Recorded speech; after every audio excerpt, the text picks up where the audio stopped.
Mañanas en Libertad, con Luis del Pino. 8:41 minutos, 7:41 en las Islas Canarias, y tenemos con nosotros a don Javier Venegas. ¿Qué tal está usted? Muy buenos días, ya con una temperatura mejor, y además mejor para los incendios también, Se nota la caída de temperatura. Bueno, aquí en Madrid cayeron ayer 4 gotas, pero 4 gotas mal contadas. Sí, justo para manchar. Sí, una porquería. Normal. ¿Qué es un microsegundo? El tiempo que tardas en lavar el coche y caen 4 gotas. Sí, efectivamente. En la carrera nos explicaba un profesor de cálculo qué es un diferencial de T, y dice: el tiempo que el capullo de detrás tarda en tocar el pito una vez que el semáforo se pone en verde. También. Bueno, don Rubén Herrero, ¿qué tal está usted? Muy bien, en pie y desafiante contra este gobierno indecente. Bueno, hablamos un poquito de los incendios y del rifirrafe competencial que hay. Andan Pedro Sánchez diciendo pues que si necesitan ayuda que la pidan, dicen las comunidades. Pues queremos, dice, pues no tenemos. No es que no hay disponible. No hay disponible. Se nos han acabado. O sea, estamos aumentando los ingresos de Hacienda cada día más. Estamos en niveles récord. La deuda que sale hoy en la información, y es inquietante, la deuda se está disparando en los últimos 6 meses, está gastando Sánchez, está tirando de deuda a lo bestia. Oiga, pide prestado más que nunca, ingresa más que nunca. ¿Dónde está el dinero? Es una cosa espectacular. Y luego ya la vergüenza de los de la comunidad autónoma diciendo que tome el mando Sánchez diciendo pues eso me lo pedís por escrito, que declare la emergencia a nivel 3. Es un desastre todo esto, pero vamos, el máximo responsable de todos es Sánchez, y Sánchez tendría que tomar las decisiones que tuviera que tomar para hacer frente a una emergencia, ¿no? Hombre, no sé, se supone que es el presidente del gobierno. Se supone, es que parece que a veces cuando ocurre algo parece que pasaba por ahí, ¿no? Es decir, no está en la oposición, es un tipo que está en la oposición cuando hay algún desastre y está gobernando cuando se quiere apuntar algún tanto. De todas formas, yo quiero decir que el otro día hay todo tipo de teorías de estos incendios por esas zonas, de repente todos en cadena, provocados y no sé qué. Bueno, yo no sé si habrá alguna conspiración detrás de tantos fuegos, pero lo que sí sé es que Sánchez le vienen bien las catástrofes. ¿Está usted seguro? Yo no lo tengo tan claro. No, bueno, desde el punto de vista... Se le ve noqueado al tío. Sí, no, está fatal, pero está fatal por los problemas que tiene personales. Tiene unos problemas personales en casa y con todas las cuestiones de su mujer y de su hermano de tela marinera. Pero más allá de lo que le ocurre con su gobierno, ¿no? Pero él, de hecho, es decir, en su situación tan espantosa, él prefiere que hablemos que polemicemos con los incendios a que estemos hablando de lo que le viene ahora en septiembre cuando se publique el informe de la UCO, el siguiente. Yo creo que él está encantado de que haya catástrofes, esto me atrevo por mi parte, pero yo lo pienso así. Él no se crece, le viene bien la adversidad porque su propio gobierno, su propia persona está en una adversidad total. Entonces, bueno, pues dice, por lo menos polemizamos y polarizamos, ¿no? Que es lo que están haciendo, porque yo lo que pediría como español a mi país, a los que están a cargo de mi país en estas tareas, es que dejaran de pegarse, y que intentaran que hubiera medios para apagar los incendios en lugar de hacer lo que están haciendo, ¿no? Que es echarse las culpas. Entonces, bueno, evidentemente yo sé que Javier no es ningún ingenuo, sino que es muy realista como yo, y claro, él hace pues un wishful thinking en un esquema de confiscación fiscal inaudito, con 7 meses trabajando para pagar impuestos, en unos reinos de taifas como es el fallido Estado autonómico, donde las autonomías la gente las quiere para, figurar y asignar esos fondos, ¿no? Pero no lo quiere para solucionar problemas, porque cuando llegan los problemas que se encargue otro. Entonces, esta es la situación, y aparte hay que añadir, toda esta cuestión de los incendios tiene que ver con el fundamentalismo verde del Partido Popular y del Partido Socialista en Europa y en España. Estábamos hablando fuera de micro, pues algunas cuestiones que van pasando por las carreteras, los animales campan libres por las carreteras, no se limpian los campos, no se limpian los caudales de los ríos, porque un ecologista de salón de extrema izquierda dice que hay que volver a la Pachamama, idioteces similares. Entonces, ¿qué tenemos? Tenemos incendios, y cuando llegan los incendios tenemos autonomías que no quieren saber nada de las responsabilidades que tienen que asumir, y entonces hablan con el gobierno. Pero claro, cuando llegas al gobierno te encuentras a Pedro Sánchez, un inútil integral como todo su gobierno. Y hay algo que me preocupa, ¿no? Y es ver cómo España camina hacia un estado fallido. Un estado fallido donde las instituciones ya no resuelven. Es solo el azar, la voluntad de la gente, los núcleos familiares. ¿Y dónde lo vemos? En el mantenimiento. Hablaba Javier, como hay partes de carretera que están completamente oscuras. Sí, vías como la M50 que han estado iluminadas en los tramos conflictivos, ahora están oscuras. Sí, hablábamos en el off, quiero decir, nosotros estamos hablando de algunas cuestiones. No hay mantenimiento. Se está viniendo todo abajo. Y como decía don Luis, en época de récord de recaudación, de confiscación. Porque es un esquema de confiscación fiscal lo que estamos padeciendo. O sea, yo de verdad lo único que quiero... Es usted un insolidario. Entre otras muchas cosas. Entre otras muchas cosas. Es que es inaudito. Nos roban el dinero a manos llenas para la gran nada, porque no resuelven nada. Yo de verdad lo que pido en el nuevo ciclo político que se abrirá es que termine la confiscación fiscal. Si termina la confiscación fiscal, se dará paso también a una eficiencia económica. Y a partir de ahí volverá a haber mantenimiento, porque los trenes se caen a pedazos, los hospitales se caen a pedazos, las carreteras se caen a pedazos. ¿En qué se gastan?, preguntaba don Luis. En la basura ideológica de la Agenda 2030 y en la ingeniería social absolutamente inútil para resolver todas estas cuestiones, porque los incendios, el estado de las carreteras, no se resuelven con lenguaje inclusivo, se resuelven con eficiencia aplicada a los problemas del día a día de lo que es una nación. Y en estas estamos. Pero, bueno, tenemos un gobierno que va a resistir hasta el 2027, muy tranquilo. No hará una sola ley, no gobernará nada, y mejor que no hagan nada, la verdad. Mejor que no hagan nada. Que están haciendo bajo mano, pues ya bastante daño. Que no, claro. Daño brutal el que está haciendo esto, ¿no? Bueno, claro, pero me refiero a que sí, evidentemente, es las concesiones a los enemigos de España, el desastre de las políticas estructurales. El vaciamiento de la caja, es decir... no, claro, la deuda. El establecimiento de compromisos a largo plazo, que luego el que venga a ver cómo los va a desmontar, porque ahora no es tan sencillo como decir, voy a derogar. Puedes derogar, pero luego resulta que tienes que, como la legislación es tan compleja y los mecanismos legislativos en España están estructurados de forma muy compleja, pues no vale como decir, voy a derogar, tienes que meterte en la maquinaria para no saltarte la ley. Y la ley, por ejemplo, me he enterado de que en la cuestión de incendios, para la gestión de incendios, hay 400 protocolos. Hay 400 normativas, o sea, decir, imagínense... Porque tú estás en una piscina... Estos son sitios. Claro, es decir, y entonces tienes que ordenar que vaya una autobomba a no sé dónde, y entonces, pero no pertenece a la demarcación de tal, sino a la demarcación de cual. Entonces tienes que pedir una autorización, te tienen que... la diputación decir no sé qué, el alcalde tiene que hacer una rogata... ¿Sabes? No, lo que comentaba el otro día un alcalde de no sé qué pueblo, dice... Llevamos desde 2014 pidiendo permiso para desbrozar el monte. 11 años, todavía no nos han dado el permiso. Bueno, yo lo digo...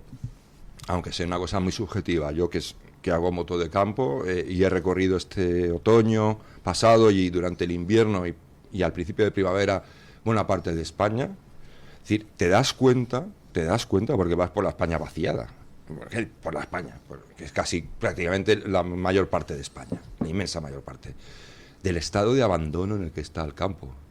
Es decir, primero está despoblado, porque claro, echan a la gente, ya no se puede estar allí, no tiene sentido ser agricultor, no tiene sentido tener vacas, no tiene sentido nada, porque es una locura, es una auténtica locura de luchar contra el sistema, ¿no?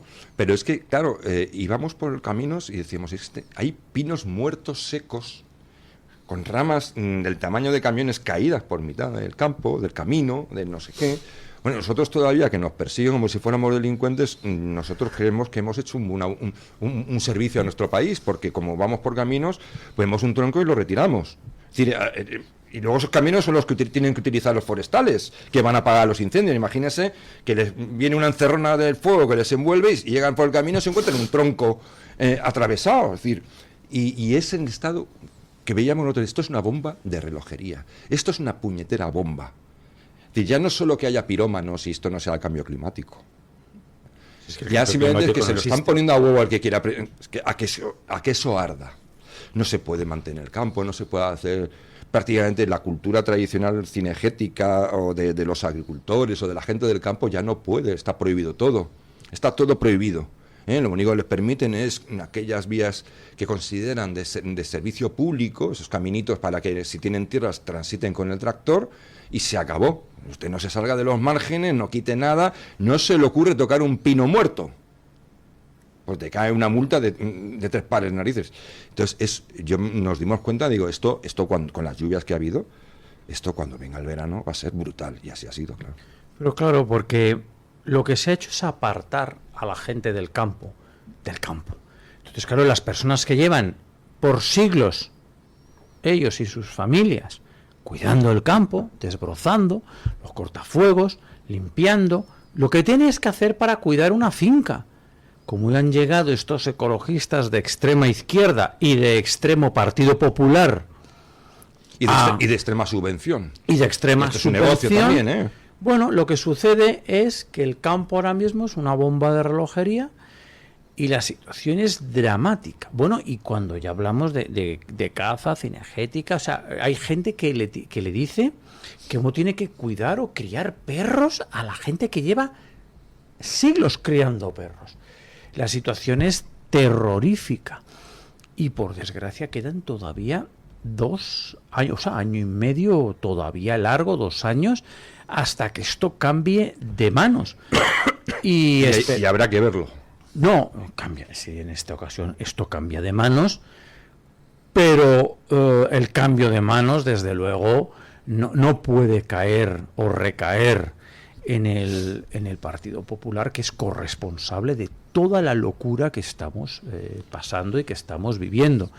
En ese cambio de manos, pues desde luego Vox tendrá muchísimo que decir y esperemos que sea el que tenga que decir, porque dejar a uno de los 2 partidos del bipartidismo, encantado de haberse conocido, encantado de su agenda climática, encantado de la Agenda 2030, es gravísimo, ¿no? Y también encantado de la confiscación fiscal, porque de eso viven también estos.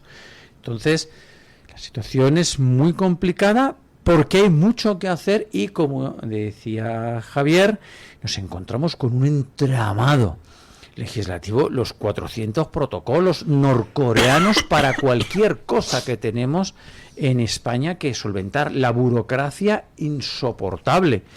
Y me gustaría recordar en estos micrófonos, ¿no?, a David Lafoz, un agricultor asesinado por la Agenda 2030, que en el límite de las fuerzas, esto evidentemente no es la salida para nada, esto es importante, que creo que hay que decirlo, bueno, pues él se quitó la vida en el límite de sus fuerzas, en un esquema de confiscación fiscal, de angustia vital, porque las regulaciones, los impuestos, la asfixia te llega. Y cuando alguien legítimamente quiere mantener la explotación ganadera, agrícola, pescadora, que tenía su familia, se encuentra con que unos burócratas de Bruselas, unos fundamentalistas verdes, que no tienen ni idea absolutamente de nada, acaban contigo. Y claro, pues llega un momento que las deudas, la angustia vital, el horizonte vital que no se aprecia, pues te lleva... Me hace gracia porque ahora que hacen ese tipo desespero. de estadísticas que son de coña marinera, han muerto por el calor 1.500 personas, es decir, que es como diciendo, no sé, en realidad es decir, como ha habido un exceso de mortalidad, pues lo atribuimos al calor, ¿no? Es decir, no, que luego hay que distinguir morir cuando hace calor que morir por calor, que son cosas distintas, ¿no? Que también la gente se muere en invierno, en verano, y de hecho en invierno mueren mucho más que en verano, que tampoco se dice. Pero me hace gracia porque hablan de las muertes que ocasiona esto y no se podría cuantificar cuántas personas mueren enferman o sufren de verdad problemas psicológicos y físicos por el estrés que provoca la legislación española. La enloquecida legislación española que lleva a las personas muchas veces al límite y más allá del límite, que es el caso desgraciado de este chico, ¿no? Sí. Entonces, no se cuantifica el daño en la salud pública que provoca un Estado y unas administraciones enloquecidas que persiguen a las personas como si fuéramos de entrada, per se, luego ya veremos, delincuentes. Totalmente.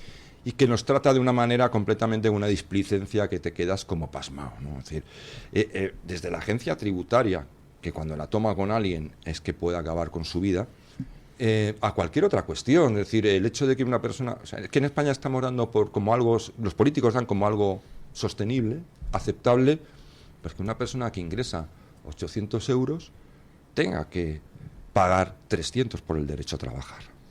O sea, es decir...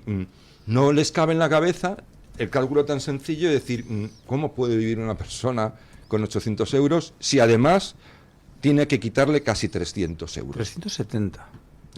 No, son 270 y tantos, depende ahora mismo, no lo sé, pero bueno, por ahí anda, que vale lo mismo. Bueno, que sí, que evidentemente. Si acaso que le quiten todo, ¿no? O sea, es la diferencia, directamente muérete, ¿no? Claro, pero Hacienda somos todos. Entonces, es solidario. Esta cuestión de la emergencia climática, mira, hay una emergencia estatalista, digámoslo así, una emergencia administrativa, de unas administraciones que actúan con saña. Un momento, ha dicho usted saña. Es la señal para pasar a publicidad. Ahora le devuelvo la palabra. La palabra clave. El Toro TV también es Radio Libertad. ¿Quieres recibir mensajes de Julio Ariza para estar informado de todo lo que ocurre en el mundo? Abre la aplicación de Telegram en tu móvil y escribe en el buscador Julio Ariza. Fíjate en que sea el canal oficial, el de @Julio Ariza el Toro. Haz clic y dale a unirme para seguirlo. Y listo. Y ahora también en WhatsApp. Conecta con Julio Ariza. La doctora Iradier, especialista del Instituto de Microcirugía Ocular, IMO, Grupo Miranza, realiza en Madrid cirugía premium de presbicia y catarata.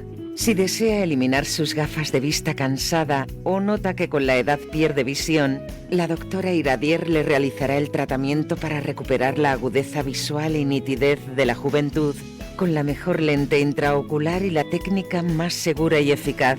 Doctora Iradier en IMO, Grupo Miranza.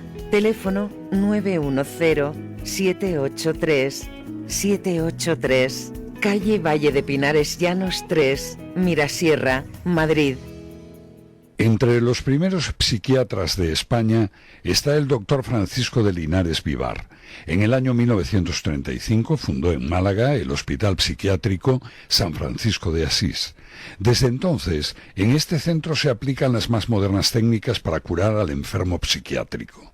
Llame al Hospital Psiquiátrico San Francisco de Asís al teléfono 952 20 14 64 o entre en la página web www.hospitalsanfrancisco.com. Encuéntranos en iVoox, Spotify, Amazon Music y Apple Podcasts.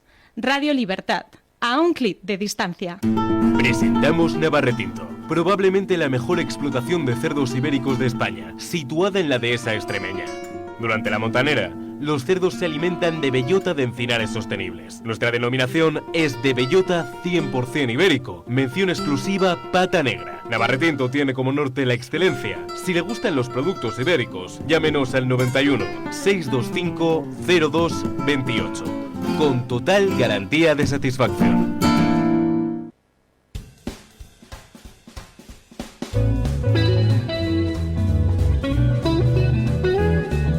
Mañanas en Libertad, con Luis del Pino.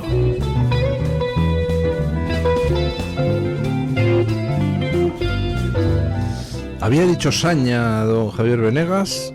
Cierre usted el tema y cambiamos de tema. No, bueno, eso, que habría que a los politólogos que hacen tantos estudios, el estudio demuestra que no sé qué, pues que hagan de verdad un estudio, pero en serio, de hasta qué punto quiebra la salud física y mental de los ciudadanos una administración tan enloquecida, tan sobreregulada, tan cruel cruel, porque además hay no tiene ninguna compasión, hay un desentendimiento de que al otro lado no hay un DNI, sino un ser humano con una familia o unas expectativas.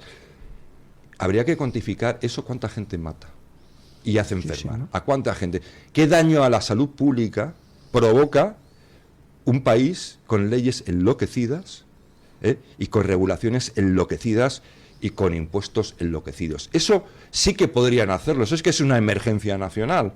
Y yo sospecho que lo es, No, Javier, claro, es mi intuición, es una hipótesis, pero yo estoy convencido que los datos la respaldarán. Claro, pero y aparte, y antes de entrar en ese otro tema que quería proponer don Luis,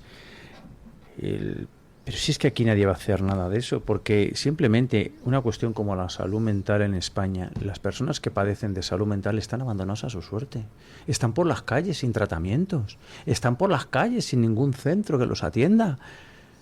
O sea, es de locos el abandono a las personas que tienen un problema de salud mental, es por completo, salvo que se lo pueda pagar, el resto, ahí te quedas. Ahí te quedas. Y con tu familia, y que eres esquizofrénico, y que, bueno, pues esto es la vida. Y como usted dice, ¿no, Javier? Como dices, Javier, el abandono a las personas es por completo de la administración. La administración solo quiere recaudar, olvidarse de ti. Todavía nos abandonaran, bueno, que te va. Es que no te abandonan, te persiguen. No te dejan en paz. No, te abandonan después de robarte. O sea, esto es como al que roban en el camino y luego se apiada de él, un buen samaritano. Entonces, a nosotros nos tienen abandonados a nuestra suerte después de robarnos. No es que digas, bueno, pues ya está, no hay administración. Bueno, pues ya búscate, pero no. Te voy a robar 7 meses de tu vida, te quedan 5, disfruta. No tendrás nada, serás feliz, ¿no? Esos esquemas en los que el Partido Popular y el Partido Socialista son felices, claro, son felices ellos, que tienen su vida resuelta. Pero claro, el resto de los españoles no somos tan felices como ellos. Entonces, nunca se hará ese estudio, por ahora, y lo que hace falta es una administración adelgazada y eficiente. Y a partir de aquí, las cosas mejorarán. Pero mientras tanto, todo el mundo, en su medida, en estos momentos estamos abandonados a nuestra suerte. Sí. Lo que podemos hacer con nuestros medios, con nuestros patrimonios, menguantes, y es lo que hay. Y fin. Yo me puedo pagar la sanidad, medio salvado. Yo me puedo pagar la seguridad. Yo me puedo pagar una educación un poquito. Bueno, pues. No me puedo pagar la vivienda. Sobrevive y da gracias al Estado que te esquilma. Yo cada vez que salen con el temita de la educación y la sanidad, me sale fuego por los ojos. Fuego, me hierve la sangre. Si dedican un 4% del robo y del saqueo a esto, un 4% del saqueo va para educación y sanidad. Tenemos un gobierno de criminales y de indecentes diciendo que no nos podemos permitir la investigación contra el cáncer. Y nos podemos permitir la basura del Ministerio de Igualdad, la basura del Ministerio de Transición Ecológica. El Ministerio de Igualdad tiene 5.000 millones de presupuesto al año. Es que para tonterías. Es que ya el nombre de Ministerio de la Transición Ecológica, eso hay que eliminarlo de un plumazo. Ese tipo de nomenclaturas orwellianas, hay que eliminarlas. Es decir, Ministerio de Transportes, punto, el Ministerio de Trabajo, el Ministerio de Obras Públicas, el Ministerio, es decir, eso de Ministerio de Obras Públicas y Sostenibilidad. Es orwelliano, es el Ministerio de la Verdad para designar al Ministerio de Propaganda, ¿no? Bueno, ayer hubo una reunión histórica en la Casa Blanca. Nunca había habido una reunión en la Casa Blanca con tantos jefes de Estado juntos. Estaba Trump, estaba Zelensky, que estuvieron reunidos 1 hora antes de la reunión de grupo. En la reunión de grupo pues estaba Ursula von der Leyen, Macron, Meloni, Starmer, Merz, el finlandés, no sé si me dejo alguno. Sánchez. Sánchez, sí, Pedro Sánchez. Sánchez estaba tirado ahí, durmiendo. Creo que le llamaron para llevar los cafés en algún momento de la reunión. No, le pusieron así, con los así que le pusieron de perchero. Lo importante, pues en la reunión se escenificó lo que ya se venía presagiando dados los últimos comunicados de la Unión Europea. El principal escollo que había para el proceso de paz, que era lo de que Ucrania no podía renunciar a ni un centímetro cuadrado de sus fronteras constitucionales anteriores a 2014, a la primera invasión, eso ya ha quedado aparcado. La Unión Europea sacó un comunicado diciendo que el punto de partida de la negociación debía ser la línea de contacto.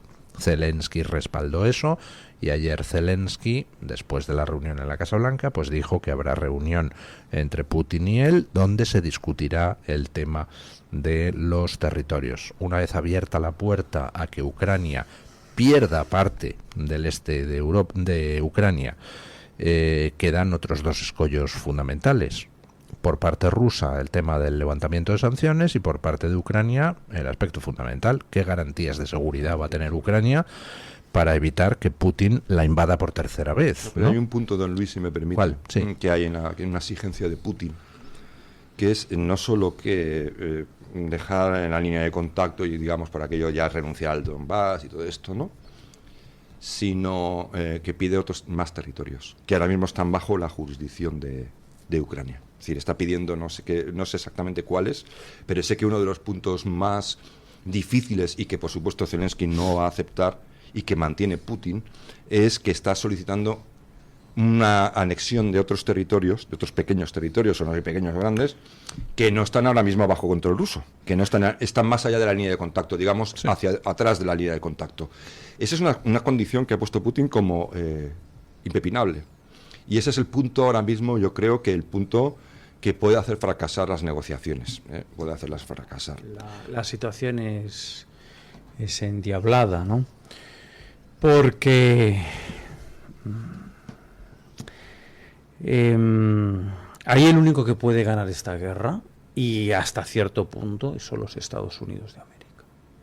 Rusia por sí solo no puede, Ucrania por sí solo no puede, y esta situación solo se desbloquearía militarmente hablando si Estados Unidos entra en la guerra, porque de la Unión Europea hay que olvidarse.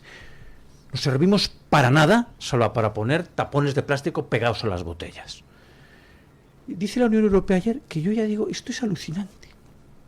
Dice, vamos a implicar a Estados Unidos en la seguridad. Te concedemos. O sea, es que es alucinante, pero ¿cómo? Como son incapaces por completo y dicen, bueno, tenemos que decir algo como para que quedemos bien. Pero claro, si esto no hace falta que le nombres tu paladín de la seguridad de Ucrania. Claro que será Estados Unidos el que tenga que resolver por enésima vez los problemas que hacemos los europeos. La situación es endiablada. Porque incluso, aunque Estados Unidos se involucrara en la guerra, esto le supondría a Rusia pues un coste logístico, un coste en vidas humanas, un alargamiento del conflicto. No, Estados Unidos no se va a implicar nunca en la guerra. Estoy planteando escenarios. Militarmente esto solo lo va a sacar adelante Estados Unidos. Claro, Estados Unidos no se va a implicar a este nivel en esa guerra, pero aunque se implicara, estoy diciendo, hay una cláusula, yo soy profesor de Relaciones Internacionales, como sabéis, que se llama in the face of defeat, en la cara de la derrota. Alguien, un criminal de guerra como Putin, incluso expulsado de las fronteras de Ucrania, no puede girarse a su población y decir, pues 5 años después, ¿sabéis qué? He perdido. No, valoraría, y en eso han revisado su doctrina nuclear, valoraría un arma nuclear táctica de 500 megatones en la frontera. A lo que tiene que responder Estados Unidos. En la cara de la derrota, Putin valoraría esa opción. Primero, Putin no va a ser derrotado en el sentido estricto. Vamos a ver, una derrota de Putin sería forzarle a volver a las fronteras anteriores a 2014. Claro. Eso sería una derrota de Putin. Eso no va a pasar. Ya, de hecho, la Unión Europea y Ucrania han aceptado que la negociación parta de la actual línea de frente, con lo cual Putin se va a quedar una parte más o menos grande o más o menos pequeña del este de Europa, con lo cual él, de cara a su población, ya tiene una victoria. Yo hablo de escenarios posibles. Yo no estoy diciendo lo que vaya a pasar. Yo estoy diciendo que en escenarios posibles, por eso la negociación, porque el conflicto militar no tiene sentido, incluso ya aunque se involucre los Estados Unidos de América al máximo. Es decir, el conflicto militar... Aquí lo que se está discutiendo es si Estados Unidos se involucra en la garantía de seguridad posterior. Sí, eso sí lo hace. No, ahora mismo no existe es decir, como una cláusula, por ejemplo, que en caso de que Rusia reincidiera, en esta ocasión sí Estados Unidos pondría tropas sobre el terreno, ¿no? Pero es que eso ha dicho Donald Trump no va que a no. pasar. De hecho, esta semana hay una reunión de la denominada coalición de voluntarios que encabeza Starmer, que sería posiblemente la que se encargue de mandar tropas sobre el terreno allí a Ucrania, y lo que está pendiente es la garantía legal, es decir, ¿quién actúa de valedor de Ucrania? Actúa la Unión Europea, actúa Estados Unidos, actúan en conjunto. Putin dice que ni de coña entrar en la OTAN Ucrania, pero habría maneras de, salvando Putin la cara, que Ucrania tuviera una garantía. Por ejemplo, la OTAN puede decidir un acuerdo bilateral con Ucrania sin meterla en la OTAN, diciendo, pero yo soy garante de tu independencia. Eso no lo firma Putin y ni harto vino. Pero si es que todo depende esto de cómo viene... se presente. Es que yo creo que, vamos a decir, yo no quiero dármelas, pero bueno, yo lo que sí, que es un tema que me interesa bastante y lo he seguido con mucho interés, no desde ahora, sino desde hace bastante tiempo. Es que hay que entender, vamos a decir, Donald Trump es un político negociador que va a estar 4 años en la Casa Blanca. Ese es el horizonte que tiene.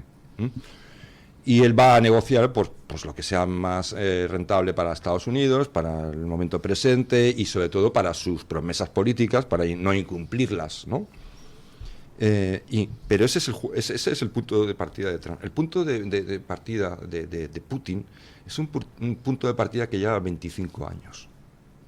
Cuarto de siglo ya, que es la recuperación de la influencia sobre el terreno de territorios que fueron en su momento de la Unión Soviética. Y el principal de todos ellos es Ucrania, para ellos Rusia. Entonces, ellos no juegan, es decir, no están haciendo una negociación como la podemos pensar nosotros, de si esto sí podría ser viable, no podría ser viable. Ellos tienen un horizonte. Y ese es el horizonte de su negociación. Y todo lo que quede por detrás de ese horizonte solamente quedará detrás coyunturalmente, por la fuerza del momento, por la fuerza de las circunstancias del momento. Es decir, si no se consigue un acuerdo con garantías de verdad muy, que desaconsejen muy mucho a Putin mantener ese horizonte, yo estoy convencido que pasará el tiempo que tenga que pasar, que volverá a haber problemas allí. Porque ¿de dónde viene todo el jaleo? Esto es para los payasos que hablan de multilateralismo y de tonterías y de fiestas. Todo esto viene porque Ucrania comete un error mayúsculo en los años 90, finales de los años 90, cuando acepta de una manera incomprensible e ingenua desarmarse y entrega su arsenal nuclear a Rusia. Porque si hoy a día de hoy Ucrania tiene arsenal nuclear, Putin no entra en Ucrania. Eso que está usted diciendo es de cajón. Sí. Hombre, claro, es que esto es así. Son los tratados de Budapest, los tratados de Minsk, donde ellos entregan alegremente el arsenal nuclear. ¿Y saben lo que pasó entonces, Javier, don Luis? Les dieron garantías de seguridad los firmantes de los tratados, Rusia, y también estaba Estados Unidos, estaba la Unión Europea, y dijeron, nosotros nos comprometemos a garantizar tu seguridad, pero ¿cómo te desarmas? El acuerdo por el cual Ucrania entregaba su arsenal nuclear a Rusia no decía que Estados Unidos se comprometía los firmantes garantizaban. No, los firmantes se comprometían a respetar la integridad territorial de Ucrania, es decir, se comprometían a no invadir Ucrania, no a salir en defensa de Ucrania, si otro lo invadía. Pero se entiende que los que firman... lo que se firma, se firma. Se entiende que como todos se comprometen, o sea, es que era de cachondeo. Es que Estados Unidos se compromete a no invadir Ucrania. Bueno, claro, pero se entiende que como se compromete a no invadir, pero ¿quién puede firmar? ¿Pero quién puede firmar con Rusia? Nada. Lo ha dicho Javier, lo ha expresado muy bien. Dice 25 años. Rusia tiene una política exterior imperial desde la época del Imperio ruso. Lo que pasa es que la logística, unas u otras veces, pues te iba a ser más poderoso o menos poderoso. Putin quiere el espacio postsoviético, recuperar una agenda global que no tiene desde la caída de la Unión Soviética. Pero claro, ¿cómo te desarmas? Es que, claro, es que en un mundo que es anárquico, esto, que no hay autoridad supranacional... De todas formas, las garantías, que es el causus belli, el caso se consideraba dentro de lo que es la Secretaría de Estado tradicionalmente norteamericana, la de Defensa, que cualquier acción de Rusia contra Ucrania era motivo de intervención. Eso era la doctrina, ¿eh? Eso no era algo que estuviera escondido entre líneas, no, eso era la doctrina. ¿Quién se carga esa doctrina? Pero, ¿hablamos de la doctrina de la contención de la Guerra Fría o...? No, la doctrina de las garantías de verdad, de hecho sobre el terreno con Ucrania, es decir, la intervención norteamericana. Es decir, la doctrina del Departamento de Estado de Defensa norteamericano era que Ucrania se tocaba. Si se tocaba, Estados Unidos ponía la bota allí. Esa era la doctrina, ¿vale? ¿Quién es el compromiso? ¿Quién es el que se lo carga eso? Biden. Obama. Obama es el que pone en bandeja de plata Ucrania para Putin. O sea, es Obama el que nos lleva hasta la situación presente. ¿Por qué ocurre esto? Porque Obama... Obama, perdone el inciso, es uno de los personajes más tóxicos y destructivos que ha habido. Desde luego, con mayores expectativas y más grandilocuencia, y posiblemente, por lo menos, el presidente más mediocre de la historia de Estados Unidos. Junto con Carter y Biden. Sí, de esa jaez. Pero él hace eso. ¿Por qué lo hace eso? Porque en el momento que la política exterior norteamericana está interesadísima en que Irán no se convierta en un problema.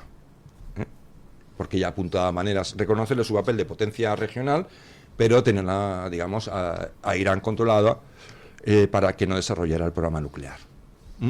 Y entonces, ¿quién es el único? Como Estados Unidos con Irán no podía hablar, desde aquello del SEA no pueden tener relaciones. ¿Quién se ofreció ladinamente como decir, no te preocupes, yo voy a ser tu interlocutor? Putin. Y Putin, haciendo esa serie de promesas, no te preocupes que esto lo controlo yo, a cambio de que, bueno, pues no te pongas a mirar mucho lo que yo hago en determinadas zonas de influencia. Obama tácitamente acepta ese intercambio y en ese momento es cuando Obama vende a Ucrania. La deja vendida. Al poco viene, de hecho hay informes de la CIA muy anteriores a la invasión de Crimea que hablan de que se va a producir la invasión de Crimea a partir de ese momento, que anticipan que la invasión de Crimea va a ser un hecho y que después vendrá lo demás. Pero si es que esto, desde que cae la Unión Soviética y luego llegó, primero, bueno, fue Boris Yeltsin, luego ya apareció Putin, Medvedev, yo tenemos ya Putin hasta el final de los tiempos y su vida le dure, a este criminal de guerra. Entonces, ya apuntaban maneras, y es verdad que a todos nos metieron el gol de Chechenia. Yo lo reconozco, estamos con el shock del 11S, pasa a Chechenia y hay terroristas, ya es verdad, hay que ir a por los... Nos metieron a todos el gol de Chechenia. Yo con Chechenia me compré la narrativa de Putin. Ya cuando me caigo del caballo es con el tema de Georgia, lo de Absagia y Osetia del Sur. Sin consecuencia ninguna. No, claro, porque duró 2 semanas, se lo quedaron y la comunidad internacional, el multilateralismo, las organizaciones internacionales, el TPI, que está muy preocupado por Israel, pero un poco preocupado por otras cosas. Entonces, nos pasa lo de Georgia, llegamos a Crimea también fue, me lo quedo porque yo lo valgo, y todo el mundo mirando, y la Unión Europea... Estados Unidos, evidentemente, con las sanciones del Partido Demócrata. Entonces, la situación es que nos hemos llegado a este punto con una situación, repito, diabólica, donde la solución militar... Es que lo único que entiende Putin... Es la fuerza. Es la fuerza. Porque quienes utilizan la fuerza son sensibles un a la macho fuerza. alfa, lo único que entiende es que haya otro macho alfa que diga claro, que te pueda arrancar la cabeza. Pero por eso yo decía que incluso en esa situación de te voy a arrancar la cabeza, es muy complicado porque Putin ha revisado recientemente su doctrina nuclear y obligaría a Estados Unidos a responder de la misma manera en caso de la derrota. Mira, hay una cuestión, esto es muy típico de las autocracias como China y Rusia, el fanfarroneo. Sí. Son muy fanfarrones y juegan sobre todo a crear miedo en la población, que no está atento de los tejemanejes ni de las realidades que hay subyacentes detrás de la estrategia nuclear rusa y de la viabilidad o operatividad de esa infraestructura, ¿no? Es como cuando, lo hemos visto, si nos hemos caído, hasta el que sea putinejo tiene que haberse caído el caballo, y si no se cae porque no le da la gana, pero está en el suelo aplastado. Y es el hecho, esto va a ser un paseo militar. Cuando cruzan la frontera con Ucrania, esto todo el mundo decía, esto... 2 semanas. Como 2 semanas, 48 horas. Todos los... Llevan a llegar a Kiev en 48 Todos horas. los expertos y los que idea. no somos expertos pensábamos que duraba el ejército ucraniano 3 días. Pues 3 días. yo debo decir que yo defendí en medios que no iba a durar 3 días. Me jugué algunas cenas, ninguna me ha sido todavía pagada. Pero bueno, Porque eso no yo puede ser. No, hombre, dije no. que esto no iba para 2 semanas, sobre todo cuando vi que el gobierno de Ucrania no huía, que es lo que quería hacer Putin, que huyeran, se quedaban, y como ahí sí Estados Unidos, cuando ve que este gobierno no huye, que la guerra de guerrillas para la que se viene preparando Ucrania, porque Ucrania venía preparando la invasión de Rusia también, le es efectiva, y este ejército ruso, que por cierto es una basura, hay que decirlo claro, se gastan al año, no llega a 80.000 millones de dólares, mientras Estados Unidos se gasta al año 800.000 millones. O sea, esto es lo que tiene Rusia. Unas ruedas chinas que no preparadas para avanzar por terreno ucraniano. Pues, ¿qué pasó? Que en 2 semanas tenía una operación con 2 semanas. Fracasó y llevan 2 años estacionados en un frente. Esto es el ejército ruso. Ganar guerras es lo que hace Estados Unidos. Las 2 guerras del Golfo. La guerra de Afganistán. Ganar guerras es lo que hace Estados Unidos. Podemos remontarnos a algún ejemplo como Vietnam, donde no He parece... dicho recientemente, No, pero la guerra de Vietnam... La ganaron, estaba ganada, lo que pasa es que la perdieron en la parte mediática y se bajaron. Entonces ellos dicen, falta potencia de fuego. O sea, si las guerras son potencia de fuego, entonces Estados Unidos tiene la guerra de Vietnam ganada, pero tiene que decir, me tengo que dar otros 5 años aquí. ¿A qué? Porque entrar en Vietnam, y yo tengo un libro sobre la guerra del Vietnam, es el error de la administración Kennedy. Kennedy es quien involucra a Estados Unidos en la guerra del Vietnam. Pero ganar una guerra en tiempos modernos es lo que hace Estados Unidos. Se va por Irak, potencia militar regional, y le dura un mes. Se va otra vez a por Irak y le dura un mes. Se va por Afganistán, que era, bueno, lo que era, y dura nada. Sí, pero luego Ya, guerra de guerrillas durante 10 años, Bueno, una sangría brutal. es que el error es la posguerra. No, el error Es que el error son las posguerras. el error es no mantener esa doctrina que te lleva a tomar el control del país, que es a base de fuerza bruta. Es que no puedes, porque cuesta mucho dinero. No, claro. Tienes que hacer ingeniería civil que te cuesta aún más dinero, pero se si extiende no es solo por que te cueste dinero, generaciones. sino que las democracias no están preparadas mentalmente para las guerras brutales y mucho Para menos las guerras de sostenidas en el desgaste. tiempo. Y mucho menos. Entonces, lo de Afganistán al final se convierte en una operación que logísticamente es absurda. Porque nunca tiene los efectos. Esto es como luchar, como lo que está ocurriendo en España con los incendios. No se va a quemar porque tienes que entender que necesitas más medios, muchos más medios, para salir victorioso de la lucha contra el incendio. Pues esto es igual. Es decir, no, hemos llegado a tener 20.000 soldados sobre el terreno. Una risa. Es una broma para un territorio con esas características, con esa morfología y con ese tribalismo. En fin, con 20.000 soldados, pues es como Controlas tener un Kabul. policía cada 100 kilómetros cuadrados. Ahí quien lo hizo fue George H. Bush, la Y no primera estamos guerra del preparados, Golfo, no estamos preparados. ganó la guerra y se replegó y dijo, si los iraquíes quieren derrocar a su gobierno criminal, yo ya le he dejado debilitado, que lo hagan ellos. ¿Qué sucede? Que George W. Bush aplica una doctrina que se llama la expansión de la democracia. Dice, es posible hacerlo primero con fuerza bruta, luego con ingeniería civil. Y ingenuamente Ingeniería social. Ingeniería civil. Social. Ingeniería civil es la creación de un Estado.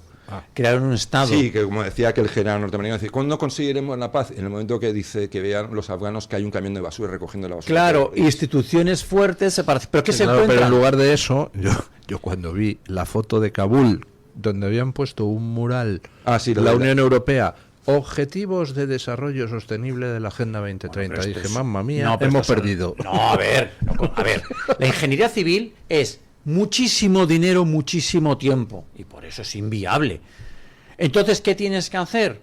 Derrocar esos gobiernos, crear una suerte de alianzas con, por ejemplo, en Afganistán, haber colocado a la Alianza del Norte de Masud, que es otra tribu, es menos beligerante con los valores occidentales, y aquello, como decía Berlusconi, dices, bueno, hay momentos donde esto de expandir la democracia es muy complicado, entonces tenemos que tener un determinado tipo de régimen amigo que respete más que razonablemente los derechos humanos, pero es que yo me quiero quedar en Afganistán y cambiar siglos claro, dices, esto necesito 2 generaciones. ¿Y quién paga? La Unión Europea pagó la pintura del mural porque los europeos, la Unión Europea solo paga tonterías, no pagan el dinero de verdad y la inmensa cuota de seguridad. Hay que decir que Europa se dejó un buen puño de muertos allí, ¿eh? Se dejó muchos soldados muertos, ¿eh? También lo digo, no porque eso también, hombre, por respeto al sacrificio de soldados europeos que la se Unión Europea, el peso lo llevan los Estados Unidos, eso sí, y los que fallecen son las fuerzas afganas, algunos evidentemente soldados europeos. Es que, el gasto que tiene militar Estados Unidos es una cosa apabullante. 200.000 millones al año. Por más que nos pusiéramos de acuerdo, no podríamos. Eso requiere mucho tiempo. Y aún así, Estados Unidos tiene problemas graves, por ejemplo, tiene problemas muy graves a la hora de renovar su flota y de competir con China, porque se ha desindustrializado y le quedan 4 astilleros, cuando antes tenía 20. Sí. China tiene máximo 2 portaaviones, uno de esos estamos hablando pero ahora mismo Estados Unidos todavía existe una diferencia, pero ojo, esto no lo digo yo, lo dice el propio Departamento de Estado norteamericano de Donald Trump.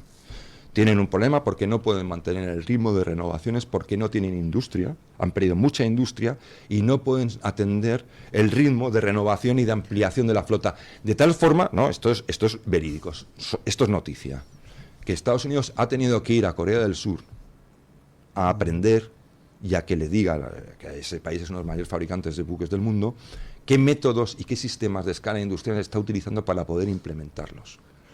A toda velocidad. Es decir, ahora mismo China sí es un dragón, es un tigre de papel, tal, pero lo que sí es cierto es que en el volumen de botaduras de barcos de guerra es ya el número 1.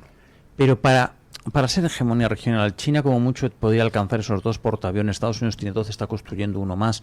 La Marina de Estados Unidos equivale a los de los 17 países siguientes y no llegarían a los 12 portaaviones. Estados Unidos tiene tiempo, a nivel militar funcionan muy bien. China gasta 250.000 millones, Estados Unidos 800.000 millones. No, es que eso también es otra cosa. Es que el problema de los regímenes como China es que los datos que te den o que puedas obtener no te los puedes creer.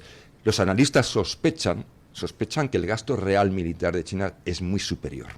Es muy, muy superior. Posiblemente haya llegado a unas cotas bastante alarmantes. Y de hecho es evidente que tiene que ser así. Pero si es así, lo que está claro es que la economía china no está preparada para resistirlo.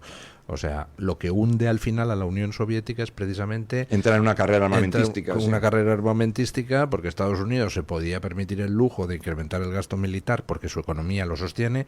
Rusia no pudo, la Unión Soviética no pudo y al final colapsa. Es que y con China está jugando Estados Unidos ahora otra vez a lo mismo, que es una estrategia de éxito. Pero con una cosa fundamental que lo comentaba, yo no sé si lo he comentado en micrófono o fuera de micrófono, pero lo digo ahora. Eso yo creo que la administración Trump es consciente de esa dinámica y por eso está implementando la política, digamos, comercial que está implementando, que le está llevando a haber obtenido hasta la fecha una inversión exterior en industria de $2 billones. 2 billones. Es decir, que está fortaleciendo el músculo. Permítanme que hagamos una pausa publicitaria. Le cuento una cosa curiosa sobre China y sus planes y después cambiamos de tercio para ver qué está pasando en el sur del Caribe y con Venezuela y el envío de la fuerza militar de Estados Unidos a las costas venezolanas. Pausa y vamos a ello. El Toro TV también es Radio Libertad. Controlar los niveles de azúcar en sangre es fundamental para disfrutar de una buena salud. Con el innovador glucómetro sin pinchazo de Protege tu Vida, obtendrás en pocos segundos el resultado de la prueba que harás sin agujas, sin dolor y sin extraer sangre del dedo. Llama ahora e infórmate en el 900 73 0101. Consulta las condiciones especiales que tendrás por ser oyente de Radio Libertad. 900 73 0101. El restaurante El Torreón está de moda. Vende copas a sus 7 terrazas al aire libre en la cima del Monte de El Pardo. O disfruta platos como la auténtica carne picaña brasileña. Y los mejores pescados y carnes como el lomo de buey auténtico. Cocina abierta de 11 de la mañana a 1 de la noche. Disfruta de su famosa paella con langosta y sus 7 amplísimos salones climatizados. Grandes vinos y licores. Fantástico parking. Reservas en restauranteeltorreón.com. El plan más refrescante del verano. Luis del Pino, Alba Vila, Javier Horcajo y José Javier Esparza son Radio Libertad. ¿Quiere anunciarse en la radio y no sabe por dónde empezar? En Radio Libertad le brindamos la oportunidad de promocionar su negocio en una emisora comprometida con la libertad de expresión. Aproveche nuestras ofertas exclusivas para nuevos clientes. Además, si aún no tiene su anuncio preparado, no se preocupe, nosotros lo creamos por usted. Contáctenos hoy mismo a través de publicidad@radiolibertad.es o llámenos al 91 732 4895. No lo piense más. Anúnciese en Radio Libertad. La libertad en tu radio. ¿Quieres recibir mensajes de Julio Ariza para estar informado de todo lo que ocurre en el mundo? Abre la aplicación de Telegram en tu móvil y escribe en el buscador Julio Ariza. Fíjate en que sea el canal oficial, el de @Julio Ariza el Toro. Haz clic y dale a unirme para seguirlo. Y listo. Y ahora también en WhatsApp. Conecta con Julio Ariza.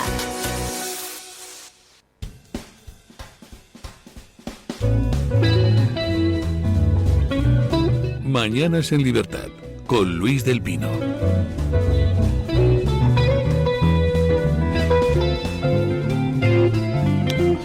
Bueno, les voy a contar una historieta curiosa.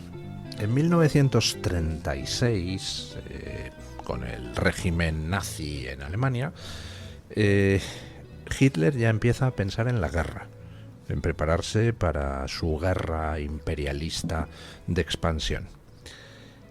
Y entonces, pues se da cuenta de una cosa, que tú puedes tener toda la aviación del mundo, puedes tener todos los blindados del mundo, puedes tener todos los camiones del mundo para tu infantería motorizada, que como no tengas petróleo, te comes los mocos. Y Alemania no tenía petróleo. Podía conseguir, si se atraía a Rumanía, los campos petrolíferos del sur de Rumanía. Pero poco más. Alemania no tenía petróleo, con lo cual, en caso de declararse una guerra, ¿qué pasaría?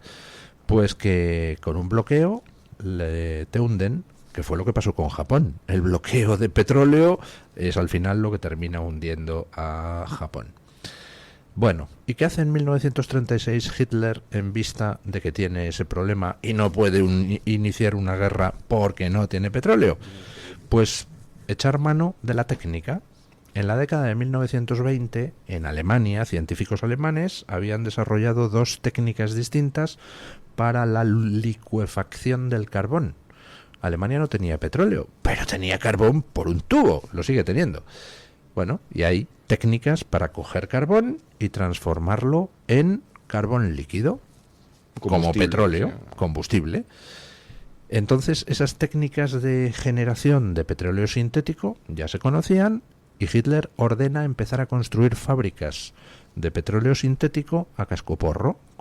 Construyó entre 1936 y 1944, creo que fueron 27 fábricas, y con eso consiguió, pues, con eso más los campos petrolíferos rumanos y algo más que pilló, y el petróleo, pero ahí no pudo pillar mucho, pero lo que pilló, desde luego, le sirvió. Y con eso cubrió sus necesidades de combustible toda la guerra, Hitler. Hitler al final pierde por otras razones, no porque le faltara combustible, gracias a que con el petróleo sintético cubrió la mitad de la demanda que tenía. ¿Qué pasa al acabar la guerra? Pues que llegan los aliados y prohíben en los acuerdos de paz a Alemania volver a utilizar nunca la técnica de fabricación de petróleo sintético. Y esa fabricación de petróleo sintético a partir de carbón queda aparcada, queda abandonada, y se deja de fabricar petróleo sintético en todo el mundo, fundamentalmente por una razón, porque es muy caro, es más caro que extraer petróleo del suelo. Sí, claro. Entonces, ¿por qué lo hacía Hitler? Pues porque no tenía petróleo y le podían bloquear.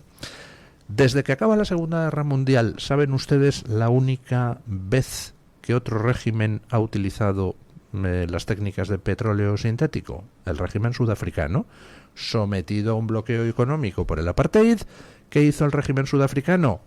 Tenemos carbón, nos imponen un bloqueo económico, fábricas de petróleo sintético, y aunque era más caro que el petróleo en sí, pero oiga, había combustible. Había combustible. Bueno, pues ¿saben ustedes quién está abriendo fábricas de petróleo sintético a cascoporro últimamente? China. ¡China! ¡Muy bien! ¡Sí, señor!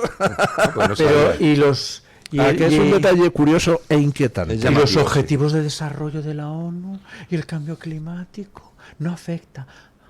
O sea, nosotros aquí haciendo el anormal en la Unión Europea, pero si el principal contaminante del mundo es la República Popular de China. Pero vamos, nosotros contamina mucho más que Europa y Estados Unidos juntos. O sea, nosotros aquí haciendo el anormal por una minúscula cantidad de contaminación y el principal contaminante del mundo a fuego pero, con todo lo que haga falta. Ojo, porque y nos lleva... con esto la lección que hay que extraer es que China está preparando el terreno claro, para que en caso de conflicto bélico no le puedan derrotar por bloqueo del suministro de petróleo. Y eso es muy inquietante. Bueno, aparte ellos, pero si es que yo digo que la República Popular de China, pues hasta la llegada ahora mismo de Donald Trump, es uno de los actores de la sociedad internacional, de los poquísimos, que tiene una visión y una misión.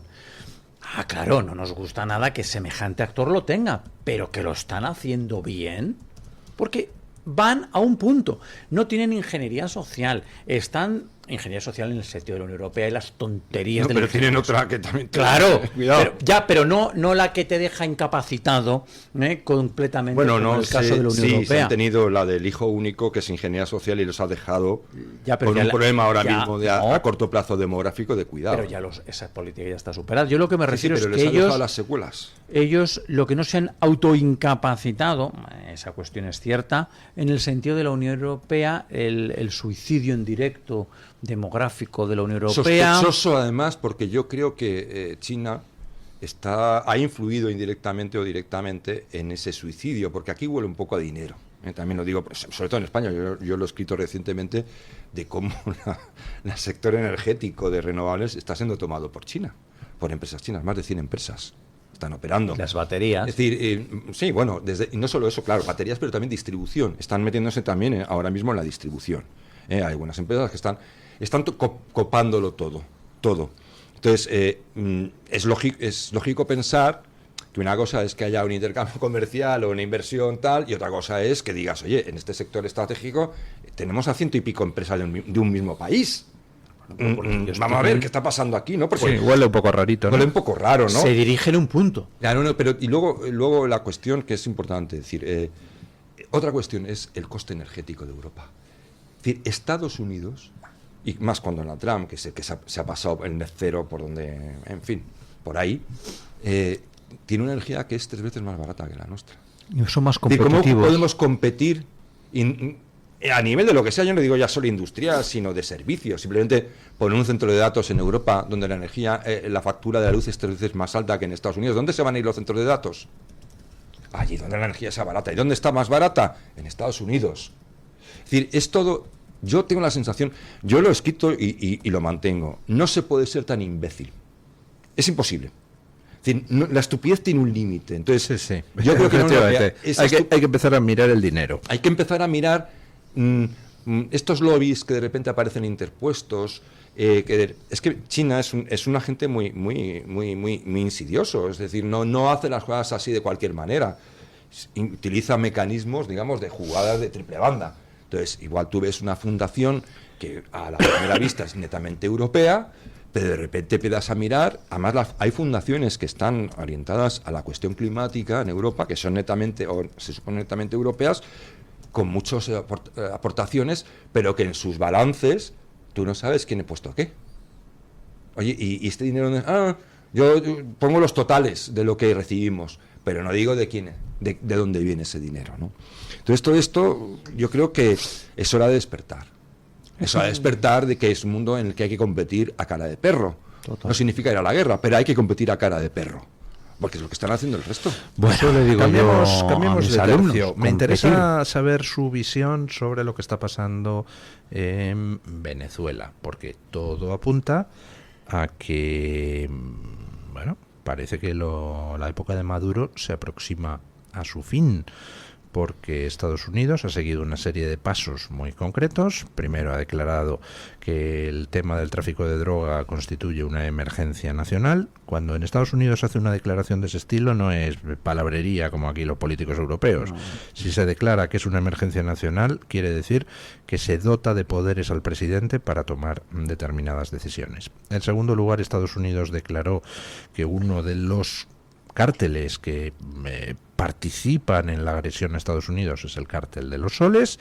En tercer lugar, declaró que los jefes del cártel de los Soles es el propio gobierno venezolano, con Maduro a la cabeza, y por tanto tienen ustedes ahí 3 declaraciones que dan cobertura legal para que el gobierno americano, para que el presidente americano adopte decisiones para acabar con Maduro. A continuación, Estados Unidos ha enviado primero una fuerza aeronaval al sur del Caribe y ayer sabíamos que ha enviado 3 destructores con lanzaderas de misiles.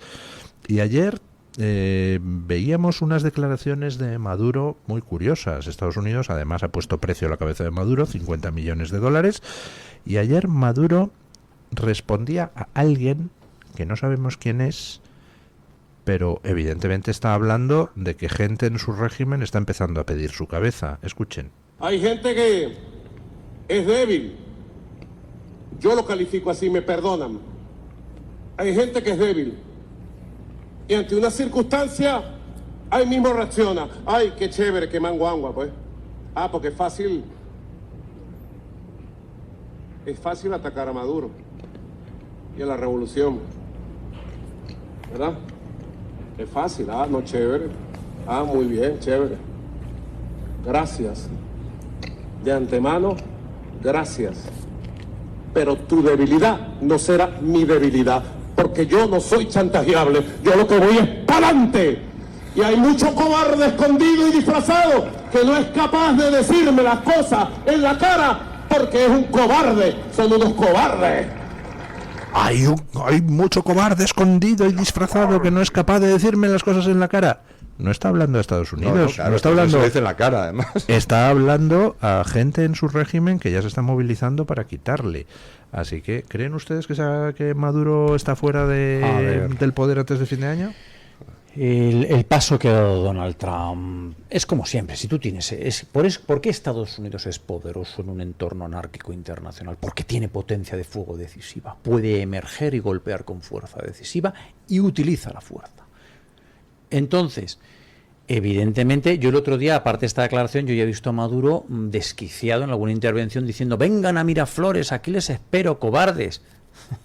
Entonces, él, yo creo que ya sí que está preocupado, porque cuando Estados Unidos declara cárteles de la droga, terrorismo, seguridad nacional, puede haber una intervención de Estados Unidos en esta cuestión. Y aparte es una intervención donde el pueblo venezolano no ve Venezuela versus Estados Unidos, vienen a liberarnos.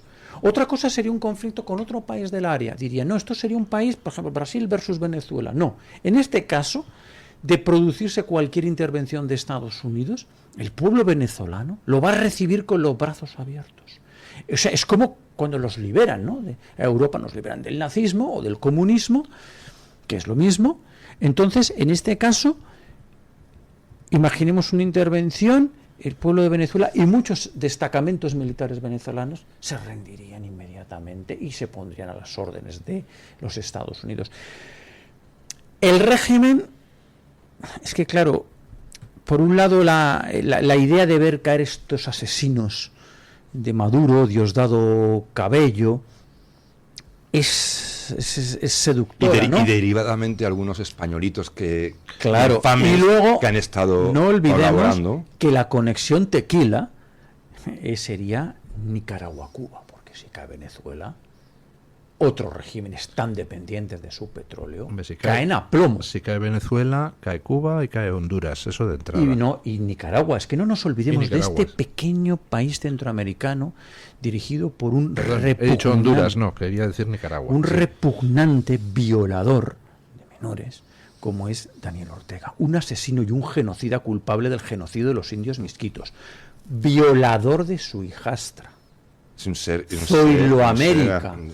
Lean la dramática historia de su hijastra Zoiloamérica a manos de este repugnante ser, que lo que había que haber hecho en su momento era haberlo exterminado, pero Estados Unidos acaba la Guerra Fría, le da un pasaporte a finales de los 80 con tal de que se quite del poder. Porque este es un criminal que viene de los años 80, un dictador amparado en la Unión Soviética, amparado en la Cuba de Castro. Entonces, por primera vez creo que se abre una puerta a la esperanza en Venezuela desde que el asesino de Hugo Chávez llegara al poder y luego fuera sustituido por el asesino de Nicolás Maduro. Yo escribí, cuando se produjo ese relevo de poder, un artículo en El Mundo que se llamaba Sic Semper Tyrannis, ¿no? Ojalá Sic Semper Tyrannis, y Maduro y su corte de asesinos, criminales y ladrones paguen carísimo, y con sus vidas si es posible, el inmenso daño que le han hecho a Venezuela y a los venezolanos. Bueno, vamos a ver si Donald Trump sigue adelante. No te pares, Donald Trump, sigue adelante y termina con este régimen infame que además provocará la caída de Nicaragua y del criminal asesino de Díaz-Canel en Cuba, que por cierto tiene a su hijo aquí en Madrid viviendo la vida loca. Claro, ¿no? Mientras los cubanos se mueren de hambre, su hijito viva el socialismo. Está por aquí en los mejores restaurantes, en las mejores escuelas de negocios, mientras los cubanos se mueren de hambre.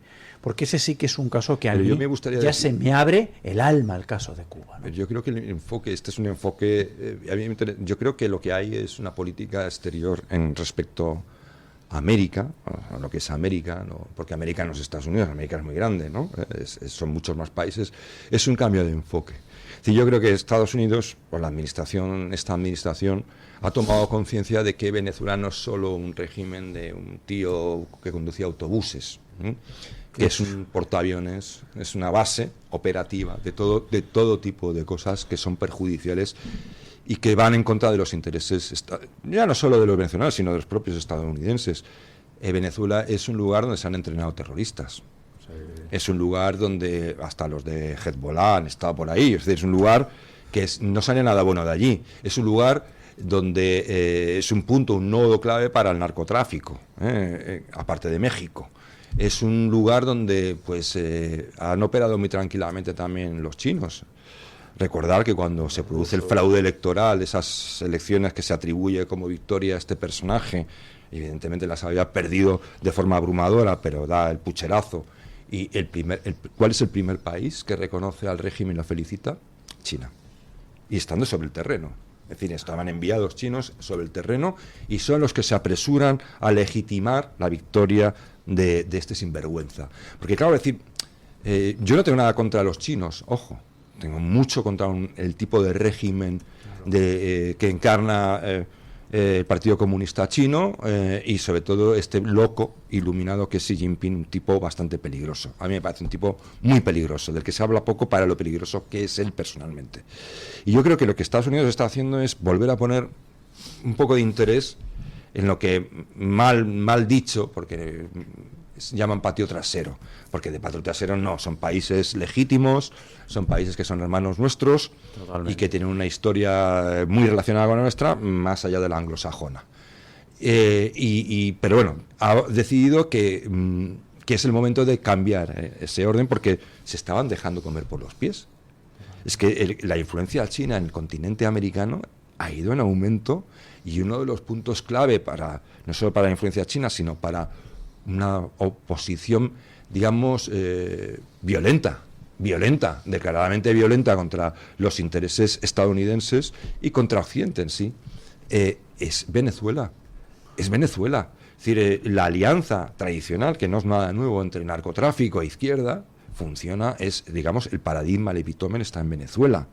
Que sí, que luego son todos unos gángsters, unos mafiosos, pero bueno, hay una ideología de fondo, si no, no hubiese llegado a ese punto.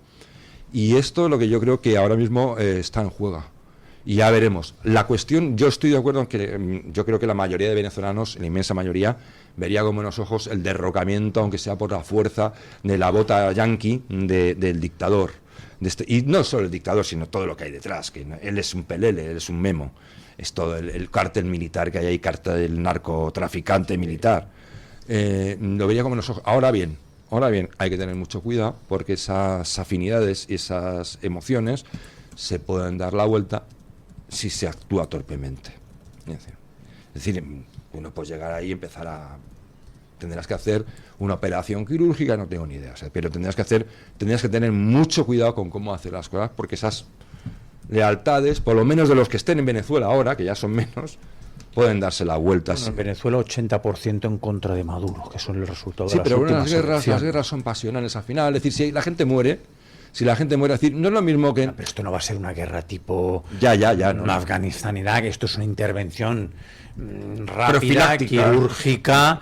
Estarán buscando la manera de que esto afecte exclusiva y directamente a la cúpula del cártel de los Soles, que es Diosdado Cabello, Maduro y la cohorte que le rodea. Que está en connivencia con el cártel mexicano espantoso, como se llama este cártel, que es... Bueno, están en connivencia todos, pero la gente en Venezuela, esta cuestión, yo por eso he insistido, no lo vería como un versus Estados Unidos, lo diría, nos van a liberar de este asesino. Bienvenidos sean. ¿Tú te crees que sí, cualquier fuerza de liberación que entrase en Venezuela, por donde vayan las poblaciones, los reciben como en Italia cuando venían los americanos, en Francia cuando venían los americanos? Entonces, o como en España cuando vinieron los franceses a echar a los ladrones del régimen liberal de 1821 a 1823. Claro, lo reciben como, bueno, y cualquier acuartelamiento que esté en el camino, inmediatamente va a decir, aquí no va a haber oposición. Y entiendo que Estados Unidos está en esto, será porque ya tiene hechos algunos contactos. No, y quizá algo tiene que ver también las reuniones con Putin, para decir, bueno, yo te voy a ayudar en Ucrania y tú... No te voy a ayudar, pero no te voy a puñetear. Pero tú no me vas a tocar las narices aquí. Probablemente aquí se está hablando de todo. Y además... Otra cosa es que cumpla la promesa a Putin, que es un personaje que nunca va a ceder. Claro. De nada. Pero además aquí lo que no va a haber es en ningún caso...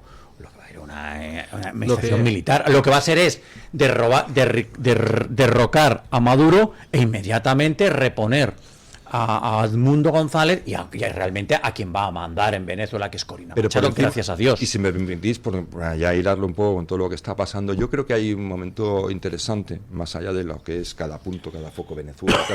Yo creo que sí, le llamarán payaso a Donald Trump, y hay cosas que realmente pues no comparto, las maneras a veces yo creo que las maneras importan, y cualquiera que haya estudiado pues eso, política internacional sabe que importan, pero bueno, dicho esto, yo creo que es el único que se ha hecho consciente, a pesar de todas las limitaciones que puede tener el personaje, de que el statu quo global estaba girando muy peligrosamente hacia un determinado rumbo, en el que se han implicado una serie, digamos, de soft power, poder agudo, incluso bélico, ¿no? Amenaza como el caso de Ucrania.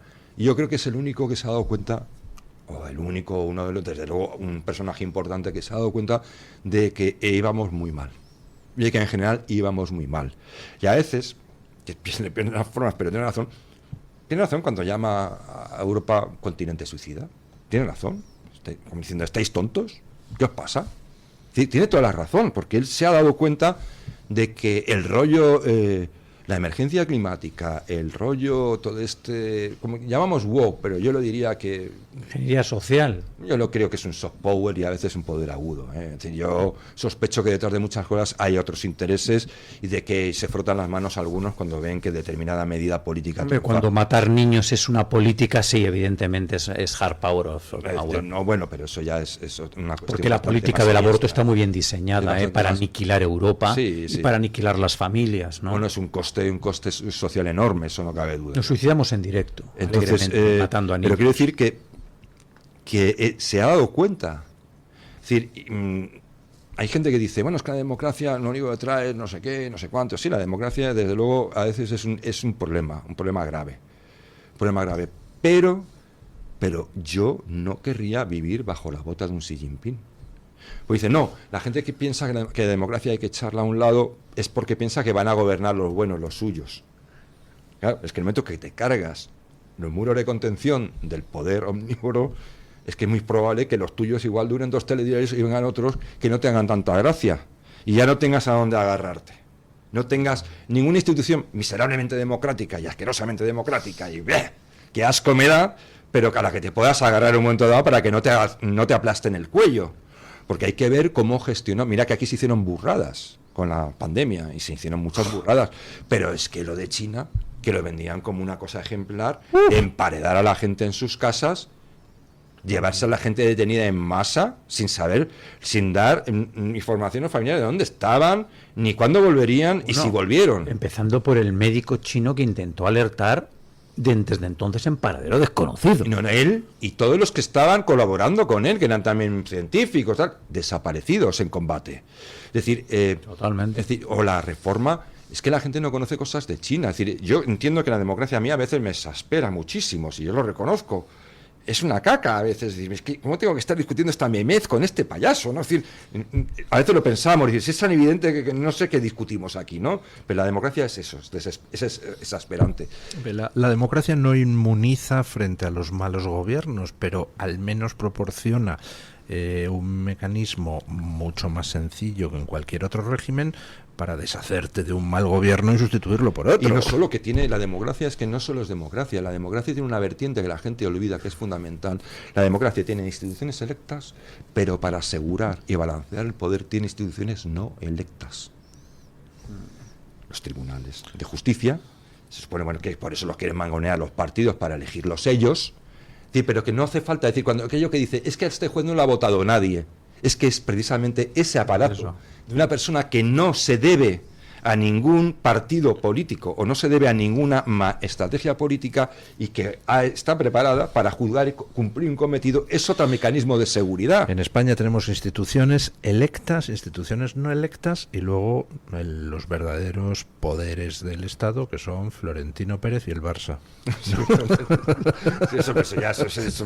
Eso es el deep state, ¿no? El deep state, sí. El que tenemos, ¿no? Pero esto es importante entenderlo. Entonces, estamos en un momento muy decisivo, yo creo, de la historia, sobre todo para Europa. Yo creo que Europa tiene un momento, yo creo que Europa se enfrenta a una serie de disyuntivas de una gravedad tan importante que yo creo que desde la Segunda Guerra Mundial no se dan.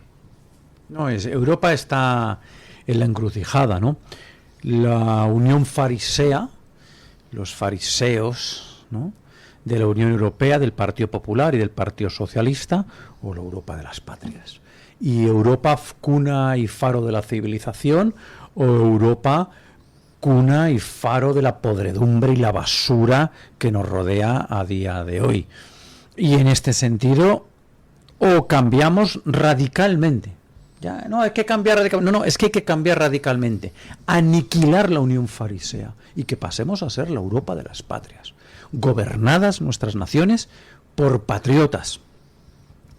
Recuperar nuestra herencia judio-cristiana. Recuperar la natalidad. Recuperar nuestros valores de la libertad y la verdadera igualdad. No esto que nos intentan hacer pasar por igualdad.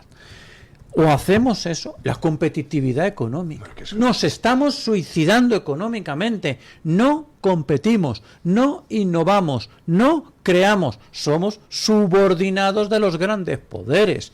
Y todavía dices, bueno, de Estados Unidos, todavía. Pero como dice Javier, ser subordinado de la República Popular de China y su ciudadanía por puntos, a mí me aterra. Concluyo. Y aquí estamos tan contentos de habernos conocido y el criminal que nos gobierna haciendo de embajador, y a su vez es la marioneta de Rodríguez Zapatero, ¿qué personaje? Haciendo de embajador de la República Popular de China. Pues habrá que acercarnos a China. Pues no, pues tendremos que ser europeos. Tendremos que ser Europa. Mira. Con natalidad, con orden, libertad, propiedad, tradición. Miren, Que es antes Europa. hablábamos de lo del empobrecimiento de la Unión Europea, etcétera. Datos a fecha de hoy. No, datos de 2024, es decir, cierre del año pasado. China representa el 31,5% de las emisiones de CO2 a la atmósfera. 31,5%, es decir, la tercera parte más o menos de todas las emisiones totales. Algo más. Entre Estados Unidos y Europa no llegan al 20% sumados. Es decir, China sola emite un 50% más CO2 a la atmósfera que Estados Unidos y Europa. Pero nuestra clase política en Bruselas se dedica a perseguir al ciudadano de a pie porque dice que es que utiliza un coche diésel del año de la polca y no puede entrar a las ciudades, y mientras tanto China emitiendo. Y nunca va nuestra clase política europea a manifestarse de la embajada delante de la embajada china a decir, oiga, dejen de emitir, ¿no? Bueno, se ha salido el CEO de Mercedes-Benz, ¿no? Del grupo... No sé, Daimler Chrysler, o no sé cómo se llamará ahora, pero vamos, todo el mundo conoce lo que es un Mercedes, ¿no? Sí. Pues bueno, con eso me vale. Ha salido de decir, ha dado la voz de alarma definitiva a la Unión Europea diciendo que como mantengan el calendario y las medidas que están aplicando respecto a las emisiones de los automóviles, dice, la industria europea desaparecerá. Claro que va a desaparecer. Es que ese 2035 de dejar ya de fabricar, pero es que eso no se va a hacer, eso es una auténtica locura, porque hay países de la Unión Europea que ya han dicho que ni hablar. Países como Polonia o como Hungría han dicho que jamás, nunca permitirán que suceda esto. Estamos suicidándonos económicamente, demográficamente, como continente. Y aquí todos contentos con el rosquito ese infame y repugnante que yo cada vez que lo veo me hierve la sangre, el rosquito ese de la Agenda 2030. Hay que dejarnos de Agenda 2030 y pasar a Agenda España. Hay que dejarnos de Agenda 2030 y pasarnos a Agenda Europa. Hay que dejarnos de Agenda 2030 y pasar a tener una agenda patriótica. Por y para los patriotas y las patrias. Don Eric Gutiérrez. Don Luis.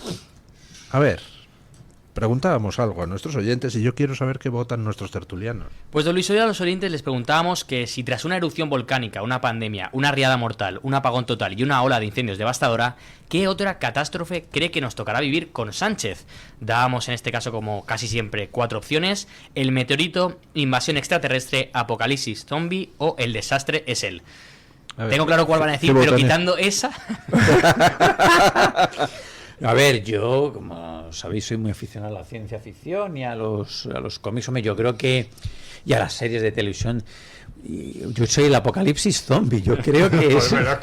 que es claro, es que esta es básica, es un básico, ¿no? De hecho, a Sánchez se le está poniendo aspecto de zombie, si se fija usted. Bueno, y a las ministras del pelo frito y a los ministros del pelo frito. Porque bueno, a mí me ¿dónde recuerda... se fríe el pelo este Consejo de Ministros? Yo creo que todos ellos y ellas tienen el pelo frito. Fijaros los pelos que tienen, no me fijo, fritos. Prefiero no fijarme porque ya el pelo está frito.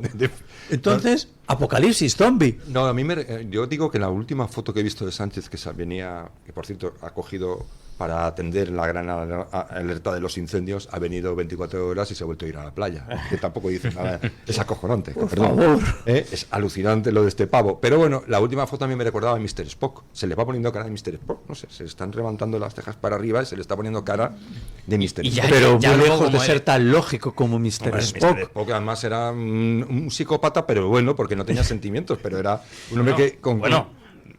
guiado por la lógica en todo momento. Cuando decía eso no es lógico, ¿no? Yo soy muy fan también de Star Trek y la Guerra de las Galaxias. Sí, sé que acabo de cometer una atrocidad. Yo soy muy fan. Bueno, a ver, ¿qué ha dicho la gente? Pues Luis, evidentemente con el 84% la gente ha votado que el desastre es él, es la opción mayoritaria. Javier y yo somos minoría, pero importante, ¿no? Cabe la posibilidad. Cabe la posibilidad. En segunda posición ha quedado con un 6% el meteorito e invasión extraterrestre.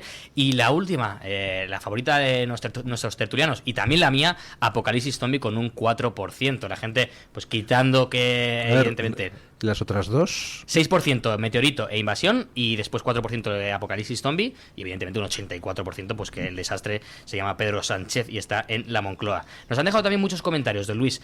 Uno en referencia a lo que decía don Rubén, ASCB dice: tengo que reconocer, bueno, o don Luis creo que lo decía, tengo que reconocer que lo del Apocalipsis Zombie le va que ni al pelo, solo hay que verlo. La gente con las imágenes de Sánchez está haciendo, uno, muchos memes, y dos, algunas teorías un poco locas. Nos dice también, por ejemplo, Alejandro Kowalski, nos dice: los extraterrestres y los zombies son otras opciones muy posibles que explicarían el aspecto de Sánchez. Te digo, Luis, reptiliano. Es que la gente los reptilianos se lo toma muy en serio. O sea, a mí se hace como en la película V y de repente se quita así la máscara. Es un lagarto. Al menos encontraríamos una explicación. Sí. Por fin entendemos qué está pasando. Vale, hemos sido invadidos, hemos sido colonizados, pero era esto. Vale. Nos dice, Cuchitura nos dice: el desastre es él, y como las cucarachas siempre encuentran la forma de sobrevivir entre las ruinas que se deja atrás. También nos comenta José Manuel Quesada: el segundo apellido de Pedro Sánchez es desastre. Nos dice también, por ejemplo, Álvaro Paulo: rezo todos los días por una pandemia que desaparezcan los políticos. Y después hay un par de comentarios, uno concretamente un poquito más serio, que dice Bitcoin 164, dice: el desastre será que volverá a gobernar en 2027, al tiempo. No sé qué piensan de esta posibilidad. No le da por... No es el único, ha habido más comentarios en esta respuesta. No le va a dar... Impossible. No le da por la aritmética. Él necesita todos los partidos del arco parlamentario, con la excepción de Partido Popular y Vox. No le da. No le da porque vive al límite absoluto. Si no necesitara uno o dos de esos partidos que pudieran entrar ahora como comodines, no los descartaría. Pero como necesita todo lo que tienen exactamente ahora mismo, y por ejemplo, la división de Sumar y Podemos lo va a hacer polvo. Habrá que ver si ellos van unidos o no a las elecciones, pero la división de Sumar y Podemos le hace polvo por completo, porque no le dan los escaños. Yendo por separado, son partidos que van a quedar residuales. Yendo juntos todavía sumarían un poco de materia, pero no le da porque necesita todo lo que tiene ahora mismo, y es imposible replicar esos resultados, y él no va a subir. Bueno, muchísimas gracias, don Eric. Muchísimas gracias, don Javier Venegas. Muchísimas gracias, don Rubén Herrero. Muchas felicitaciones hemos recibido hoy por Twitter acerca de la tertulia de hoy. Con Javier. De gran nivel. Javier. Bueno. Si se gustan, bésense. Que se besen. No decaigamos, no decaigamos. Hacemos el elogio debilita. Breve pausa. Programón. Un programón, don Luis, programón. Hacemos una breve pausa publicitaria y nos vamos a terminar el programa. El Toro TV también es Radio Libertad.